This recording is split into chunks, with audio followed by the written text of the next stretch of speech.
Siendo las 8:32, entramos a nuestro segundo bloque de entrevistas. Tenemos ya con nosotros a la asambleísta Marcela Holguín Naranjo. Ella es asambleísta por UNES, por la provincia del Pichincha, coordinadora actual de la bancada de UNES. Primero, muy buenos días. Marcela, ¿cómo está? Hola Fernando, qué gusto poder estar contigo aquí en La Clave. Un saludo para todos quienes nos ven y nos escuchan. Un gusto tenerte con nosotros. Escuchando las declaraciones, viendo la posición tan férrea del bloque de UNES en cuanto a la reinstalación de la sesión 758 de la Asamblea, además de esta reinstalación, ¿qué más quiere UNES? ¿UNES quiere a Guadalupe Llori en la presidencia de la Asamblea? UNES lo que pide y exige es, en primera instancia, trabajo, porque para eso hemos sido electos, para solventar los graves problemas cada vez más crecientes que tiene la población ecuatoriana. En primer término, trabajo. En segundo término, exigimos transparencia. ¿Por qué razón? Porque las actuaciones que se han venido dando en los últimos tiempos por parte de la presidenta Guadalupe Llori exigen, por ejemplo, entre otras cosas, que se haga una evaluación absolutamente seria y exhaustiva de los miembros del Consejo de la Administración Legislativa. Y para eso, no solamente UNES, sino también algunas otras bancadas, nos hemos pronunciado sobre la posibilidad de que se pueda crear una comisión multipartidista integrada por los bloques políticos que están conformada la Asamblea Nacional, precisamente para poder hacer una evaluación objetiva de cuál ha sido el desempeño de los miembros del CAL, entre ellos, por supuesto, de la presidenta Llori. El artículo 5 de la Ley Orgánica de la Función Legislativa exige que existan al menos 91 asambleístas para autoconvocarse, para poder proceder sin la convocatoria de la presidenta de la Asamblea, Guadalupe Llori. ¿Existen estas 91 voluntades o estamos lejos de aquellas 91 voluntades?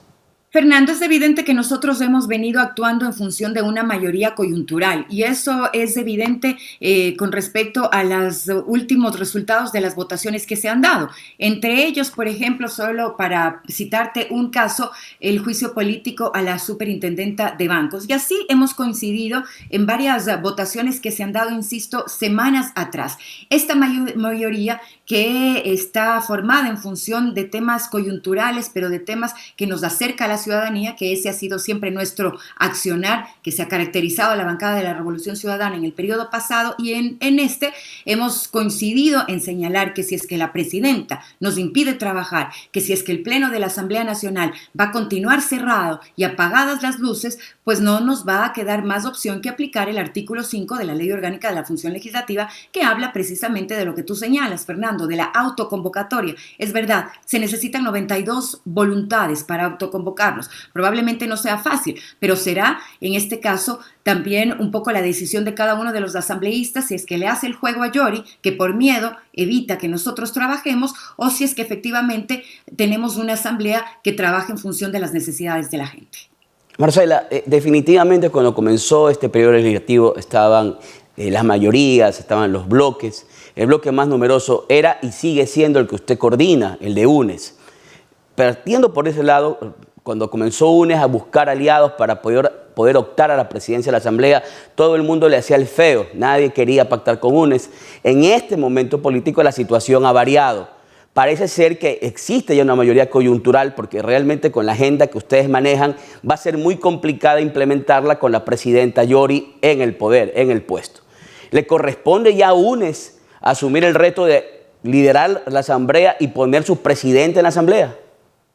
Con absoluta claridad te comento, Fernando, este no es un tema que esté en agenda de discusión en el interior del bloque de la Revolución Ciudadana. Nosotros hemos sido críticos de la posición de la presidenta Llori, que mantiene este temor. ¿Por qué? Porque está cuidando su puesto, porque no quiere dar paso en función de la transparencia a una evaluación del Consejo de la Administración Legislativa y de sus miembros. No quiere dar paso porque tiene terror de que se forme una comisión multipartidista para aquello. Si nosotros hemos criticado tanto el hecho de que la presidenta no está dando paso a esta tan ansiada transparencia que exigimos, no solamente nosotros, sino el pueblo ecuatoriano, sería contradictorio que estemos pensando en puestos. Nosotros no estamos pensando en puestos, lo que queremos es simple y llanamente ponernos a trabajar y que a través de la Asamblea podamos preocuparnos y ocuparnos de una vez por todas de los temas que son de especial interés para la ciudadanía. Por ejemplo, en lo que tiene que ver con el tratamiento y la calificación de los proyectos derogatorios a la ley tributaria. Recuerda tú que hay una sesión que ha sido suspendida y que fue inicialmente convocada el 25 de enero, la sesión en donde se iba a tratar precisamente la derogación de esta ley tributaria que ha significado un verdadero asalto al bolsillo de los ecuatorianos, especialmente de la clase media. Nosotros hemos reiterado en muchas ocasiones a la presidenta la necesidad de tratar de una vez por todas de este tema y de bajarnos de esta ley tributaria. La presidenta es la que está dándole oxígeno al gobierno, cuidando las espaldas del gobierno y ha decidido no poner en el tratamiento legislativo un tema tan importante como este. Importante y vital. Un tema que en el mes de noviembre se le endosó a UNES para que evidentemente con sus votos pase por el Ministerio de la Ley. Ahora en este momento UNES lidera este proyecto también de derogatoria de la ley, ¿no? Este proyecto de derogatoria de la ley tiene un trámite que tiene que seguir en la Asamblea, pero tiene que tener el visto bueno del Pleno. Exactamente. Y aquí una cosa que es importante, a nosotros se intentó políticamente endilgarnos la responsabilidad de que este proyecto haya sido puesto en ejecución, cuando en realidad no es así. Ahora estamos demostrando desde el 25 de enero, incluso uno de los proyectos de resolución ha sido presentada por nuestra compañera de bancada, la asambleísta Viviana Veloz. Hemos presentado demandas de inconstitucionalidad a la ley de tributos del gobierno a través de la Corte Constitucional y hemos insistido un sinnúmero de veces en la necesidad de bajarnos esta ley tributaria que, insisto, constituye un verdadero atraco al bolsillo de los ecuatorianos. Ahora vamos a ver quién es quién. La presidenta dice que somos nosotros los que no nos hemos opuesto a esta ley. Sin embargo, con las acciones estamos demostrando lo contrario y es la presidenta la que le está dando oxígeno al gobierno a no convocar a una sesión que inicialmente fue convocada para el 25 de enero. Marcela, corrígeme si me equivoco. Leí el documento el 28 de febrero en el cual la bancada de UNES le solicita a Guadalupe Llori que vuelva o que reinstale la sesión 758, pero también conté las firmas y conté 32 firmas. No conté todas las firmas de la bancada. ¿Hay algún tipo de fracción? ¿Están para todas? Nada. Aquí está el documento. Con fecha sí, lo hicimos 28 de febrero, pero fue oficialmente entregado a la presidenta el 1 de marzo, precisamente porque tú entenderás, el tema de las firmas electrónicas a veces es complicado recogerlas, pero aquí está el documento en su integridad y contiene las 47 firmas de todos los legisladores que formamos parte del bloque de la Revolución Ciudadana. Perfecto, entonces era un tema de firma electrónica. Un tema más, existen comisiones dentro de la Asamblea que es público y notorio, se han dedicado a perseguir a los líderes históricos de la Revolución Ciudadana. Está la Comisión de Fiscalización que fiscaliza lo que quiere, cuando quiere, en el orden que quiere y siempre a donde quiere. Entonces, me imagino, porque esto es política, y me imagino también que está dentro de la agenda de la bancada de UNES, la reorganización de la Comisión de Fiscalización para que fiscalice lo que tenga que fiscalizar sin ser fiscalizaciones dirigidas, persecutorias en muchos casos, en donde no se permite en otros casos un derecho a la defensa del investigado. ¿Estamos en esa línea? Nosotros rechazamos precisamente la discrecionalidad con la que trabajan algunas comisiones, entre ellas aquella que tú nombraste. La persona que preside esta comisión tiene una fijación enfermiza en contra de la Revolución Ciudadana y esto no es nuevo. Nosotros rechazamos que se mal utilice, en este caso, la presidencia de una comisión para que siga sucediendo aquello de lo que ya hemos sido víctimas desde hace 5 años atrás con el gobierno de Moreno, y Lasso también, porque hay que ser claros y señalar que Lasso cogobernaba con Moreno, en donde hemos sido víctimas de una de las más crueles persecuciones políticas que se ha dado precisamente en el país, tan solo por el hecho de pensar diferente y de ponernos del lado de la gente. Pero más allá de rechazar eso, insisto, Fernando, nosotros no estamos buscando puestos, no estamos hablando de temas de reorganización ni mucho menos de comisiones. Nosotros exigimos trabajo y exigimos transparencia. Y en ese sentido vamos a ser enfáticos en señalar que la evaluación a los miembros del CAL debe darse para ver si es que se han cometido o no ilegalidades en su accionar, y que evidentemente esta evaluación se la tiene que hacer a través de la conformación de una comisión multipartidista que de manera objetiva evalúe el trabajo que han venido desempeñando los miembros del CAL, incluida la presidenta Guadalupe Llori. Eso es lo que nosotros exigimos y es lo que vamos a seguir, en este caso, proponiendo como bancada de la Revolución Ciudadana. Marcela, usted es una asambleísta ya experimentada, este es su segundo periodo legislativo, usted ya tiene la experiencia del anterior. ¿En qué diferencia usted esta asamblea, la actual, en la que usted se encuentra ya liderando como coordinadora de la bancada de UNES, con la anterior? ¿Qué ha mejorado? ¿Qué falta por mejorar? Realmente los ecuatorianos nos preguntamos qué estamos pagando con nuestros impuestos. Vemos que están cerradas las salas de sesiones, vemos que apagan las luces, vemos espectáculos, y perdónenme la palabra, pero espectáculos realmente que no se daban hace decenas de años en la política nacional.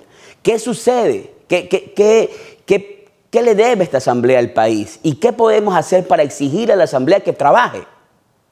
Espectáculos bochornosos son los que se han dado, como hace la semana pasada en el pleno de la Asamblea Nacional, cuando la presidenta por miedo apaga las luces y nos hace recordar, te digo, incluso yo, antes de mi faceta de periodista, lo que pasaba en los congresos anteriores, ¿no? Con las malas palabras, los cenicerazos y todo lo demás. La presidenta Llori nos está volviendo al Congreso de antes, y eso no podemos permitir, porque no es una vergüenza únicamente para quienes estamos trabajando de manera responsable dentro de la Asamblea Nacional, sino también es una vergüenza para el país. El Ecuador no se merece alguna cosa así. Por eso es que nosotros exigimos que se dé una evaluación que nos parece absolutamente pertinente sobre la base de temas absolutamente objetivos. La presidenta ha llevado a cabo actuaciones contrarias a la ley. El tema de no respetar, por ejemplo, el hecho de que haya existido una resolución que nos convoque a la presencialidad, es un irrespeto a una norma que ella misma propuso. No ha dado paso, por ejemplo, Fernando, a que se discuta un dictamen de la Corte Constitucional en lo que tiene que ver con la Ley Orgánica de Educación Intercultural. Ese dictamen de la Corte Constitucional, Fernando y amigos, tiene un plazo. El plazo se vence, me parece que son en 10, 12, 15 días. Y la presidenta no convoca a que se discuta el tema en el Pleno de la Asamblea Nacional. ¿Por qué razón? Porque, entre otras cosas, aquí debemos nosotros decidir un incremento en el escalafón de los docentes en el país.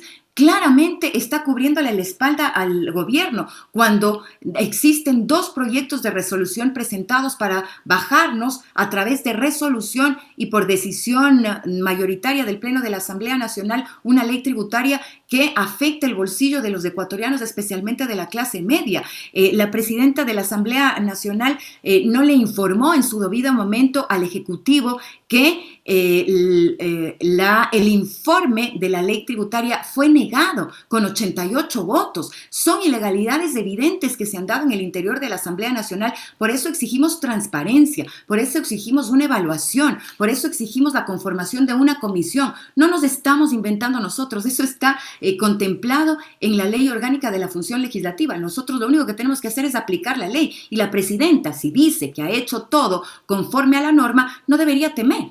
Me parece que las mayorías nos gustan cuando nos convienen, y cuando ya no somos mayoría, pues es un golpe a la institucionalidad, nos quieren efectivamente boicotear. Ese es el discurso político que tanto ha marcado al Ecuador en los últimos años. Se tienen que respetar las mayorías, coyunturales o no, y en este momento hay una mayoría nueva en la Asamblea Nacional. Efectivamente, no tan solo está la ley o la sentencia que usted hace mención, hay un decreto ley de económico urgente que acaba de dar también el Ejecutivo. No se sesiona, entonces, ¿qué se espera? Que aquí las cosas entren por el Ministerio de la Ley. La ciudadanía sí exige que la Asamblea trabaje. Le agradecemos mucho su presencia en esta entrevista, Marcela, con Marcela Holguín el día de hoy. Muchas gracias por estar con nosotros. No, Fernando, el gusto ha sido mío, y únicamente acotar un breve comentario de lo que tú decías al final.